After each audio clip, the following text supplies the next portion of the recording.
আসসালামু আলাইকুম রহমতুল্লাহ বারাকাতুহু। এই মিলাদ তাহলে শুরু হলো কখন? যখন এই যুগগুলিতে ছিল না, স্বর্ণযুগে, তাহলে শুরু হইল কখন?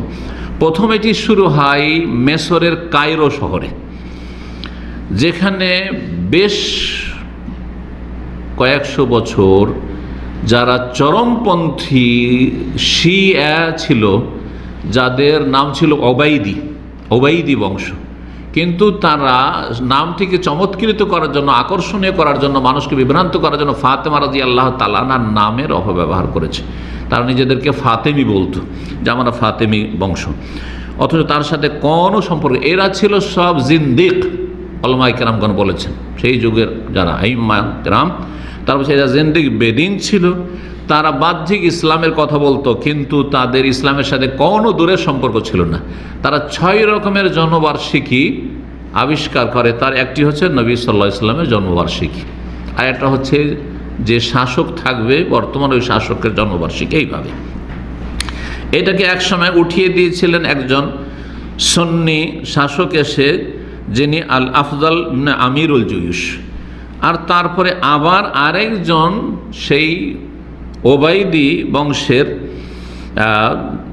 হাকিম আসে, যে হচ্ছে আল আমের বেহাকামিল্লা, 524 হিজরিতে 524 হিজরিতে আবার শুরু করে। এই যে মেসর থেকে শুরু হলো কোত্থেকে? মেসর। তাহলে এই মিলাদ, জন্মবার্ষিকী নবী সাল্লাল্লাহু মিলাদুন নবী মক্কা মদিনা থেকে শুরু হয়নি, আরব দেশে হয়নি, মেসর থেকে হয়েছে। শুরু করেছে কারা? কোনো সুন্নি, হানফি, শাফি, মালিকি, হাম্বলি করেনি। শুরু করেছে কারা? শিয়া রাফেজির মধ্যে একেবারে যারা চরমপন্থী, যাদের কাফের হওয়ার ওপর সেই যুগের সমস্ত আহলে সুন্নাতের উলামা কেরামদের ঐক্যমত ছিল যে এই ওবাইদি ফাতেমিরা ছিল কাফের সব। তারপর চলতে থাকে। এটা তো শিয়াদের মধ্যে প্রচলন ঘটলো। সুন্নিদের মধ্যে কখন চালু হইল? প্রথম শুরু হইল 7ম শতাব্দীতে। আবু সাইদ কোকবুরি, এরবেল নামক একটি শহর রয়েছে, এখন এরবেল নামে একটি শহর রয়েছে ইরাকে, সেখানে প্রথম শুরু করে। তাহলে এই বেদাত কোথায় শুরু হয়? সুন্নিদের মাঝেও শুরু হয়, ইরাকে শুরু হয়। তাহলে বোঝা গেল যে এই মিলাদের জন্ম কোত্থেকে? ইরাক থেকে, মক্কা মদিনা থেকে, হেজাজ থেকে নয়। আলহামদুলিল্লাহ। জি,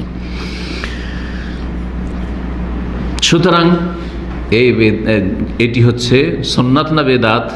বেদাত। জি হ্যাঁ। যারা বেদাত করে আর শিরিক করে, তারা আল্লাহরও অবমাননা করে, মানহানি করে, আর রাসূলুল্লাহ সাল্লাল্লাহু আলাইহি ওয়াসাল্লাম মানহানি করে। মনে রাখবেন এই কথাটা। কেমন করে?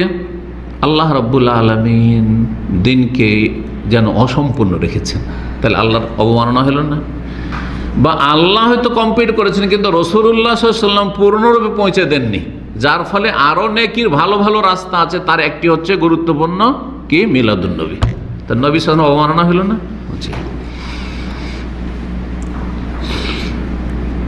এটি ছিল 3 নম্বর বিষয়, যে সুন্নি সমাজে কখন কি শুরু হলো? এই মিলাদ শুরু হলো, সেটা 7ম শতাব্দীতে। তাহলে 5ম শতাব্দী শিয়া সমাজে শুরু হলো, আর 7ম শতাব্দে সুন্নি সমাজে শুরু হলো। এখনও কিন্তু ভারত উপমহাদেশে যায়নি, আলহামদুলিল্লাহ। আর মক্কা মদিনাতে তো এর কোনো অস্তিত্বই ছিল না।